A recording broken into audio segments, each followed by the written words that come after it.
The broadcast is now starting. All attendees are in listen-only mode. Good morning, everybody, and welcome to the 2018 D&O Liability Claim Webinar. I'm your host, Sherry Branson. I have a very special guest today. I'm joined by Rachel Plazak, Senior Claims Representative from Travelers Insurance. Good morning, Rachel. Good morning, Sherry. How are you? I'm doing okay, thank you. How about yourself? Oh, doing well, thank you. Thank you for joining me today. And Rachel, can you believe it's been 3 years that we've been doing the claim webinars, 3 years in a row? This is our third September. Yep, it is. Yeah, it's incredible. It's gone by really fast. That's great. And Rachel, you've been with Travelers for a little bit. Could you share with everybody a little bit about yourself and how long you've been with the company? Certainly. So I've been with Travelers, let's see, I want to say 16 years now, and 13 of those I've been handling directors and officers claims. I started with the company in the Global Marine Department. And then I transferred over to directors and officers. Oh, great. Okay, so you've seen a lot of claims come across your desk over the past several years, I'm sure. Oh, yes. Yes. No shortage. No shortage of claims, exactly. So Rachel is an expert in the claims area, so we're very lucky to have her today and have her expertise. She's going to share some trends that she's seeing and various examples of the claims that she's seen over the past year and prior to that. And our goal basically today is to talk about the top D&O liability claims, as we discussed, and the trends. And then we're also going to touch upon the reasons claims get denied, which everybody's concerned about, of course, and then common claims examples. And then we're going to talk about a free risk management helpline, which is available to customers that have the Travelers D&O policy. So it's a really great resource for you guys to share with your customers. It's free, and it gives them 1 hour of free advice regarding risk management and regarding claims questions. So this is fantastic. I did want to mention that if you have any questions about what we go over today, please send an email to sbranson@kdins.com. I'm happy to answer your questions at the end, or Rachel will answer them.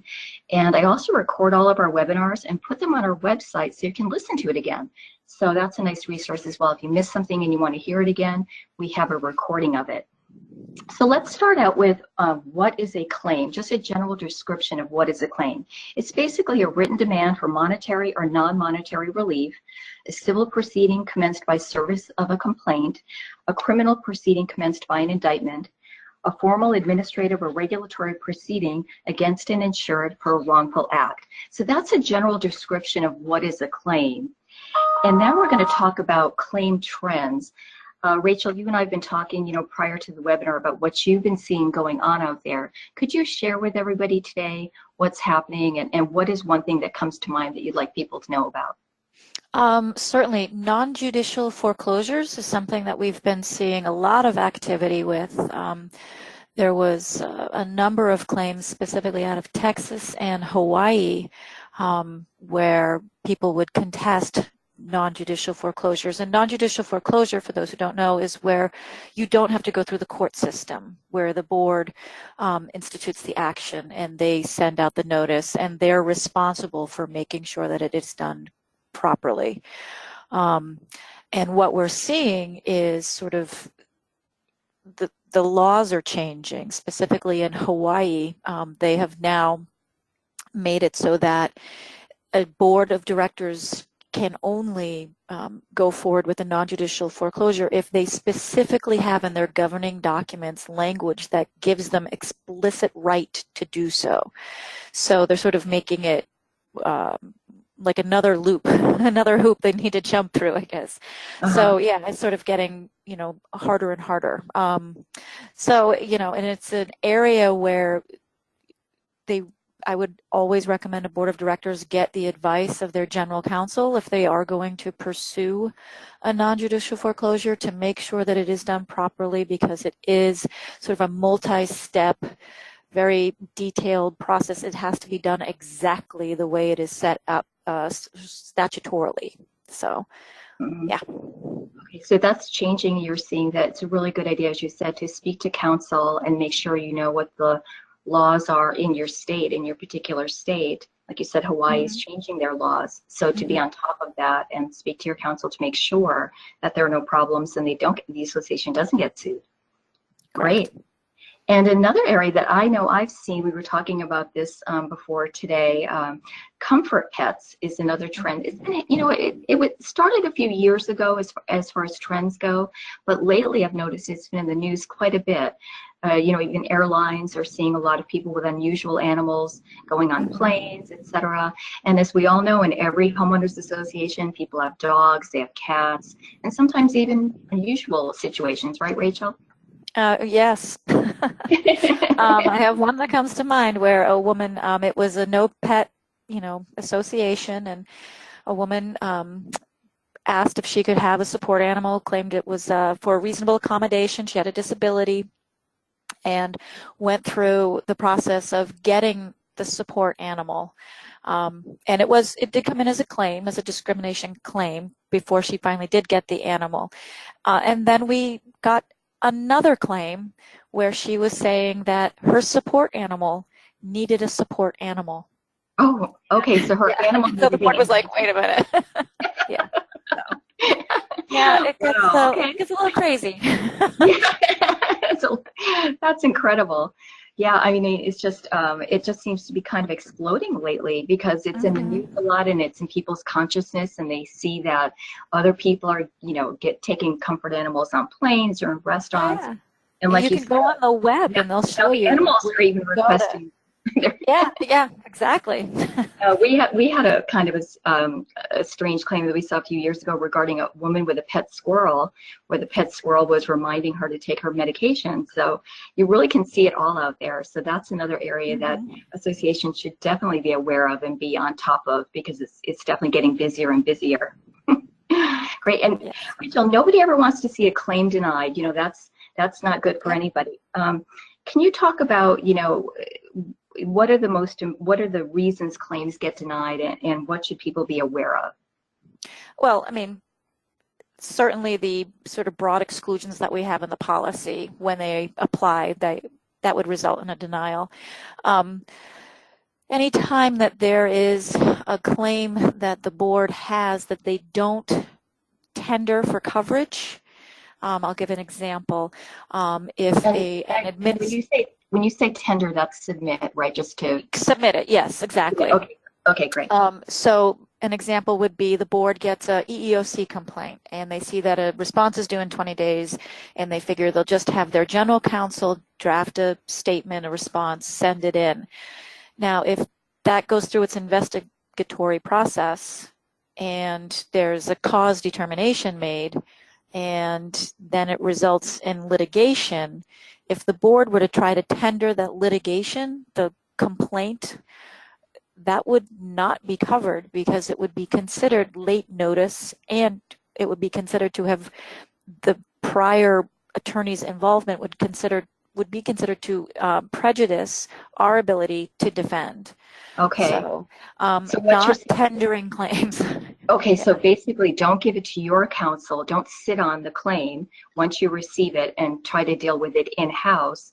Report it immediately to the carrier. Report it immediately is what you're saying. I would always recommend report it immediately to your agent, because your agent is going to know if it should go to other carriers. So.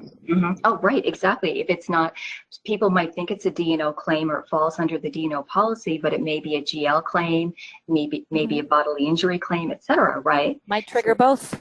Yeah, exactly. So the agent will know what's covered, what policy does this fall under, etc. Is it more than one policy? That makes sense. And I know, Rachel, we were talking the other day about a situation where paperwork gets mailed out. They do submit a claim. And paperwork gets mailed to the association, and it's legal paperwork, so it might be a little confusing. So people might just put it in the drawer, right, and not send the paperwork back. So sometimes that can be an issue. Sometimes we'll get notice of a potential claim, and there's specific information that we need for a notice to actually qualify as notice. So if we get notice of a potential claim, but it doesn't actually rise to that definition, we will send a letter saying, hey, we need additional information here. And if they were to get the letter, not submit the information that it then that would be considered an improper notice. It wouldn't protect that claim to be covered within that policy period.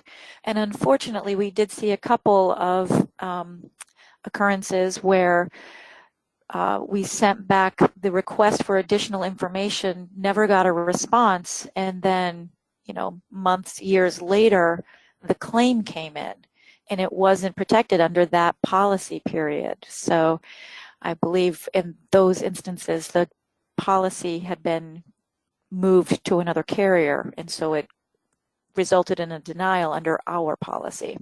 Mm-hmm. So, and anytime you get a letter from a carrier, whether it be us or anyone else, if you read it and don't understand it, always call. Mm-hmm. Pick up the phone. Just pick up the phone. Call Traveler or call whoever has the policy, and just ask questions. Don't sit on it. Don't just say, well, I don't understand this, and I'll deal with it later. Exactly. That makes a lot of sense. And as you mentioned, the policy exclusions, I mean, there's some important exclusions for people to be aware of when they're purchasing a D&O policy, like non-monetary damages, noise, discrimination, etc. Those are really important exclusions to be aware of if the policy does not have those, and a claim could of course get denied if you don't have that coverage to cover that particular claim. Absolutely. Great. Thank you very much. Under our policy, we do still have, even if it was a noise complaint or what was it, breach of contract or discrimination, we would defend those. So under our policy. Right. And if anybody would like a copy of our specimen policy, we do have it on our website, which is kdisonline.com. You can go in there, check out the D&O specimen policy and all of our other policies as well, and print it out. And I did want to mention I have a sheet of claims examples that I can email to you, which you can show to your customers as well. So let me know if you'd like that. And my email is sbranson@kdins.com. Great. And now, Rachel, we see, like you've seen lots of claims, and there are some common claims that come across your desk all the time and that we see as well. And one of them in particular is breach of fiduciary duty. Now, can you explain exactly what that is and why that's important, and give us an example? Certainly. So fiduciary duty is when anybody runs for the board, they're basically making a promise to the association that they're going to put the best interest of the association first, above theirs. So a breach of that would be any time that a board member makes a decision that benefits them more than it would benefit the association. And an example of that would be hiring a nephew to be a landscaper, not getting all the bids that they're supposed to, and just sort of giving the job to them. Because it helps out their family. It's not that it's in the best interest of the association. They didn't necessarily have the best bid. They don't necessarily do the best work. And that can result in a claim for breach of fiduciary duty. If someone were to come in later and find out, oh, wait, that was this guy's nephew, and that's the only reason he got the job. And that's the reason why they didn't fire him, even when we complained about the work he did. That can result in a claim. Absolutely. Great. And the example that I have on the screen, and I did want to mention that if you'd like the PowerPoint from today's presentation, just let me know. Send me an email, and I'm happy to send you the PowerPoint. I have an example here of delinquent owners. The association requested the council to foreclose on the unit. Speaking of foreclosures, and they hadn't paid their assessments in a while. The board president was an investor, a real estate investor, and he decided to use his position on the board to find out the time and the property the time and location of the sale. So he bid on the property, and then he ended up purchasing the unit. So he ended up getting sued for breach of fiduciary duty. So that's an example right there that we've seen. So it's a very, very common claim, very, very common claim. And the next one that we're going to talk about is the violation of covenants, conditions, and restrictions, also known as the CCRs, which are basically the bylaws of the association. So Rachel, can you talk about that a little bit and why that's so important? Absolutely. So the CCNRs are going to set forth exactly how the association should be run, how an election should be held, how many people should be on the board, how long they should remain on the board. So it's basically giving you like your guidelines of how to run the place. And if there were to be an election that was not held properly, if it was not held within the time frame that it was supposed to happen, sometimes they're supposed to happen every year, every 2 years. And if it doesn't happen timely, someone can file a claim saying you're breaching the CCNRs. It says you're supposed to have an election, you failed to have one, you failed to notice the meeting properly, you failed to, keep 5 people on the board at all times. Anything that's not in keeping with how the CCNRs say things should be run can result in, an complaint about it. Absolutely, absolutely.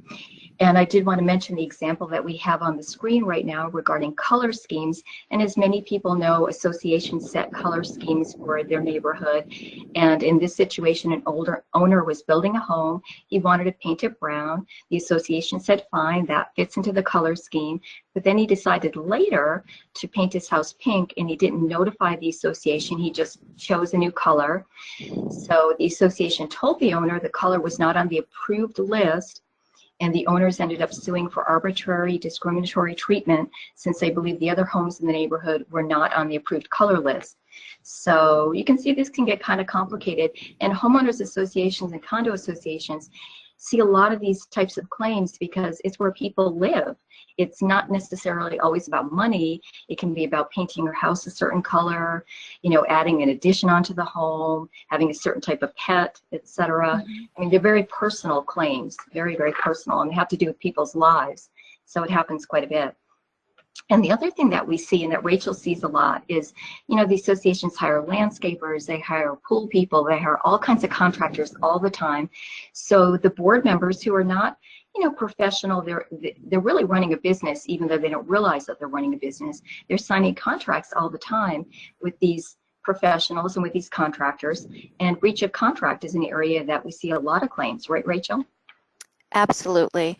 What's very common is when there's an election and a new board comes in and they look over everything that is in place.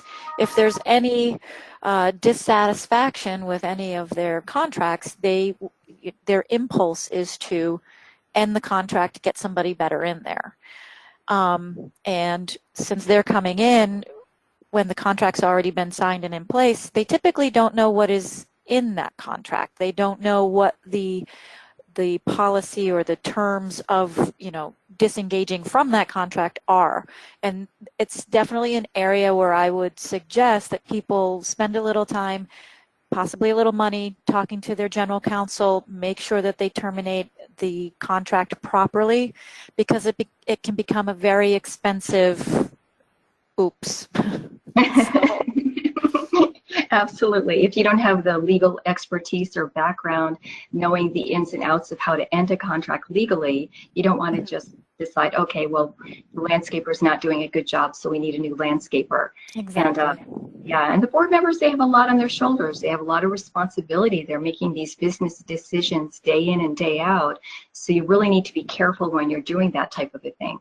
And then the example that I have on the screen is also about a landscaping company that was fired after the first year of their contract, and they ended up suing. So it turned out to be an expensive case. So breach of contract, we have painters, we have landscapers, etc. Right. And now we get into another area that can be a rather expensive area as well regarding claims, and it's discrimination. I'll talk about this example that I have up on the board here first. Homeowners Association paid $156,000 to settle a discrimination lawsuit. The HOA agreed to pay more than $150,000 to settle the lawsuit brought by a family who said the HOA unfairly barred them from building a therapeutic sunroom where their 2 children, both of whom had Down syndrome, could play and receive in-home physical therapy. So what when I mentioned earlier, these are emotional claims, have a family that has children with special needs and they want to build something for the children, and they feel, well, wait a minute, why can't we build this? Our family needs this. So discrimination is an area that can be very, very busy and expensive. Absolutely, absolutely. Well, we were talking about the support animals before. Familial status, which just references, anybody's, the structure of their family, whether they have lots of children, no children, same-sex marriage, interracial marriage, whatever. We get claims where people claim that they're being discriminated against based on their familial status. Mostly I see it with children.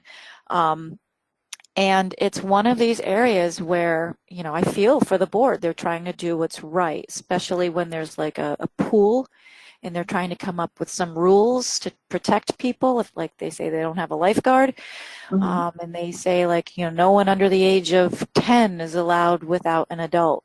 Anytime that they sort of create a rule that is disparate from what everybody else, adults, are able to do with the common elements, it is considered a disparate treatment, even though that they're trying to do something to protect the children and protect themselves, from liability if anything were to happen to the child.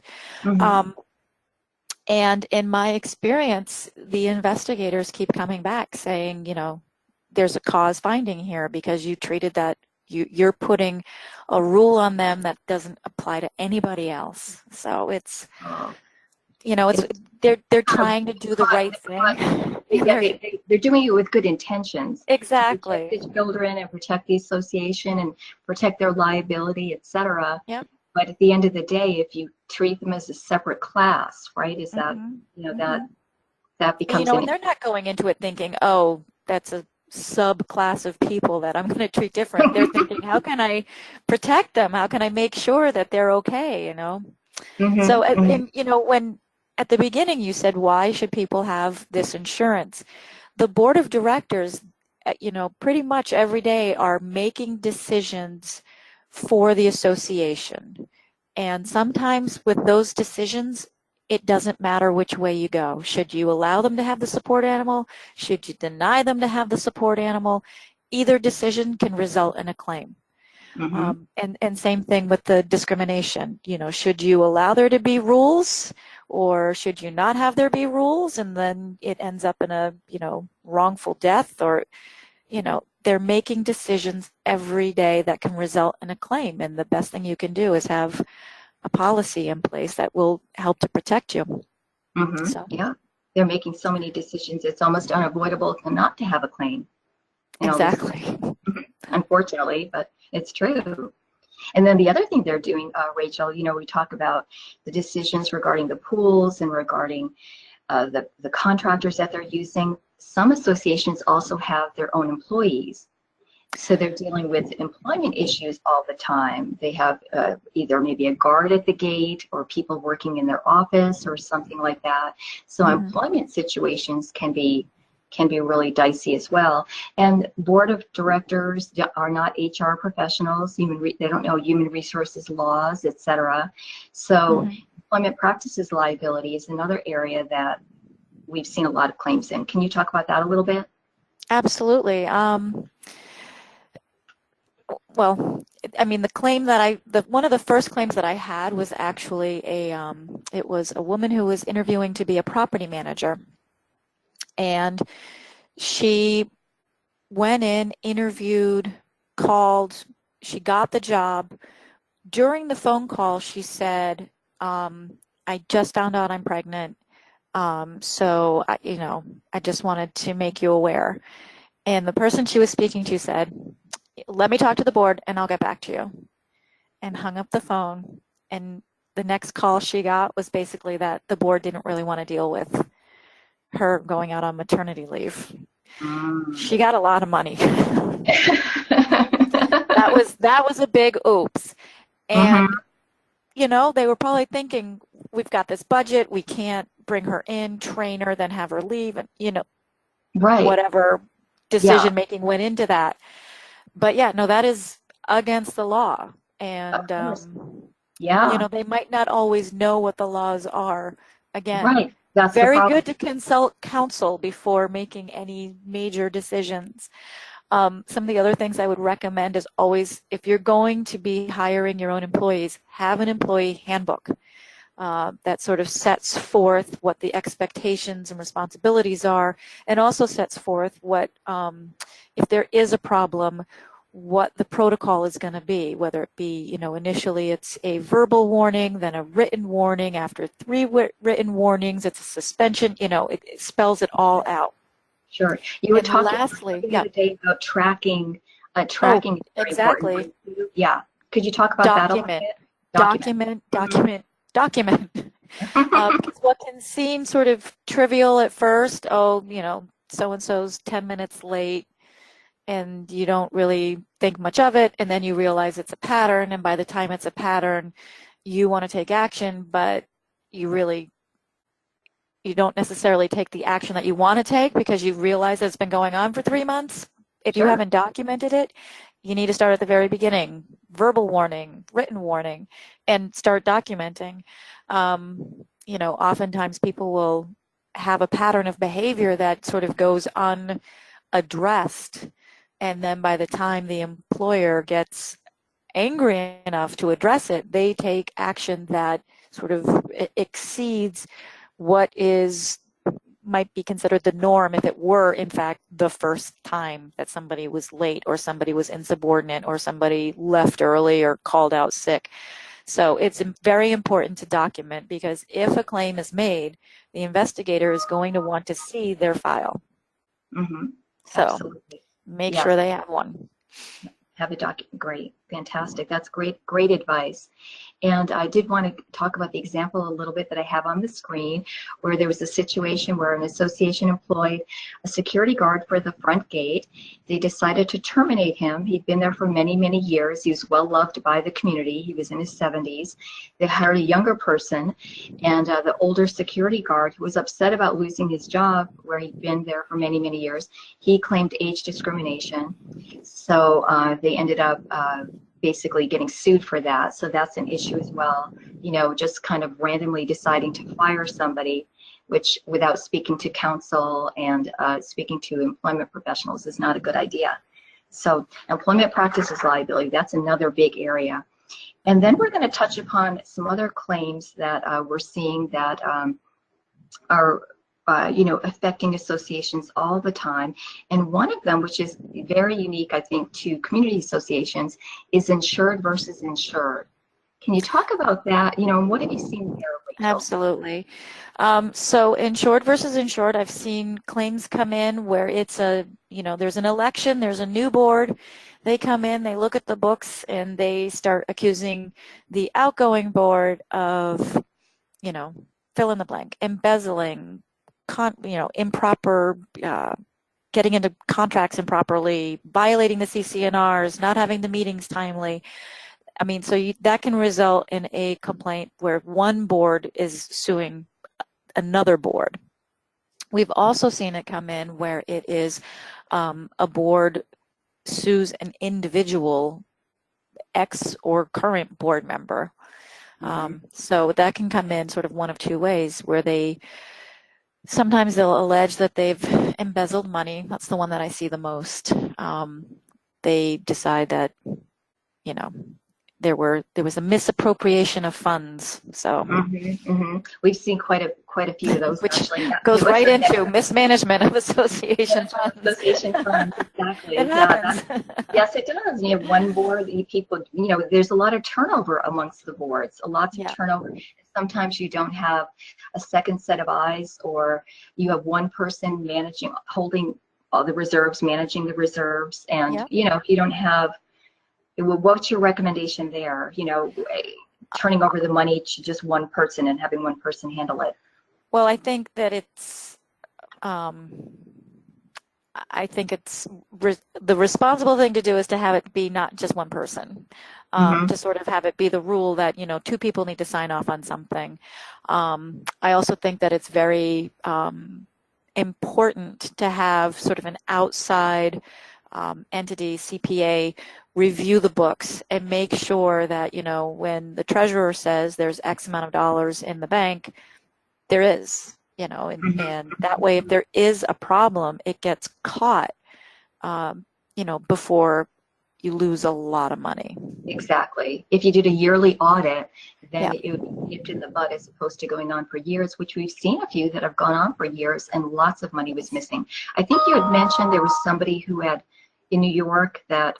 Yeah, there was a property manager, and that's Okay. another thing. The board sometimes will sort of turn over the financial responsibility to the property manager, and you know, once they've sort of been working together long enough, there's just this trust that Sure. builds. Yeah, And that's normal. there was the case in New York where the woman really, she used that trust to her. What happened? Tell us what happened. She basically was one of the only property managers in a particular area, and she would move money around like a Ponzi scheme amongst the buildings. Wow. And basically got a lot of money and then fled the country. Wow. Wow. So yeah, it resulted in a lot of loss. A lot of loss. Yeah. Oh, that's too bad. That's too bad. Yeah, that's so we see that quite a bit. So it's a good idea to have an audit, a yearly audit, or have a second person watching over or signing off on checks, or just making sure there's some kind of oversight over the money in addition to one person. And then we talked about wrongful foreclosure before, so we've already touched upon that. Architectural violations. Now that's an interesting area. Could you discuss that a little bit? Absolutely. So most CCNRs will have like their architectural guidelines, how they want the association to look. And oftentimes boards will sort of create a committee, the architectural review committee or design committee. And anytime somebody wants to build something, take something down, they need to submit a request to do so to the architectural review committee. And we see claims come in on either side of this. The architectural review committee says, no, that Linnae you have proposed is not in keeping with, you know, the aesthetic that we want for our neighborhood, and we are not going to allow you to build it. That can come in as a discrimination complaint. Hey, Joe down the street has one. You let him have one. I can't have one. You're treating us differently. Arbitrary and capricious decision making on behalf of the architectural review committee. The other side of that is somebody says, hey, I want to build a second level on my house, and the architectural review committee says, okay, you get the permits, you know, no problem. They get the permits, build the deck, build the, you know, whatever they want, and the neighbor complains and says, hey, wait a minute, my view is gone. That was okay by the committee. Why did you do that? So again, this is an example of they're kind of damned if they do and damned if they don't. You're like, whichever side you go on, you might end up in a claim. So, so that's another area that, you know, yeah, multiple ways claims can come in, multiple ways. Exactly. Right. And then last but not least, noise complaints, which are actually more common than people would realize. I mean, it goes from everything from neighbor to neighbor, you know, maybe parties or music or dogs. And it also could be the building itself, like in New York, going back to New York again, you've seen noise claims in buildings with elevators, right? Yep. Or HVAC on the roof. Yeah, sometimes we'll get complaints about that. What would they have to do in that situation, Rachel? I know it's kind of unique. I mean, there's a noise ordinance in New York City, I believe. Yeah, they can bring in experts to test and see what the noise level is. And if it's above a certain, I don't know if it's frequency or what, but if it's above what the ordinance allows, then the building would need to take measures to reduce the noise. Wow, So, that's incredible. So sometimes that's, you know, replacing the elevator. which becomes Yeah, very expensive. very expensive. Um, Or yeah, so, replacing but the AC, which those are large units if it's very loud, and that could be exactly, $1,000 as well. exactly. Mhm. But yeah, that usually comes down to sort of a battle of experts. So Mhm. Noise experts. exactly. Mhm, So, mhm. and then And yeah, the other one that we see is neighbor versus neighbor. You know, mm, a yeah, neighbor above, they can hear them walking. yes, I mean, and with a those, harsh like you floor. said, these become very emotionally driven. And we Yes. have had neighbors who are awful to each other. We had one where the person would put this, like the drum set right over where she knew the person below was sleeping and would just, yeah. So people can be really not nice to each other. But unfortunately, what happens is the association gets dragged in. Hey, breach of warranty of the, habitability. You need to make sure that everyone is living peaceably here. And Mhm. the association, can send out the violation letters. Hey, we had a complaint. Hey, but they're really not going to be able to start eviction, proceedings Right, over in a those drum set. situations. Yeah, Yeah. So, yeah. It but gets yeah, rather it gets complicated, very complex. emotional. Yeah. I could see. Great. Well, thank you. Thank you, Rachel. Thank you so much. It was a very interesting discussion today about claims. Very And I did, welcome. thank you so much. And I did want to mention that Travelers has a risk management helpline, which is a free 1 hour of advice. And if you have a D&O policy with Travelers, you can call, the customer can call this helpline. If they think that, something might be a claim or they're concerned about something turning into a claim, this helpline that's on the screen, you can call. You're basically talking to a law firm with 1 hour of free legal advice. So it's a great resource. It's very helpful. Feel free to tell your customers about it if they have a Travelers D&O policy. And then the next number that I'm putting up is a claims hotline where Travelers D&O policyholders can report claims. So that's the number for claims as well. So thank you, Rachel. Thank you so much for a great webinar and lots of great, interesting discussion about claims and what people should know. And thank you, everybody, for joining us. And I wanted to mention again that I record all of our webinars. I put them on our website, which is kdisonline.com. And if you'd like a copy of my claims PDF, which has examples for you to use, please send me an email to sbranson@kdins.com. And please join us in October as we talk about why community associations need an umbrella. Thanks, Rachel. Thanks, everybody. Take care. Thanks, Sherry. Bye, everybody. Bye. Have a great day. You too.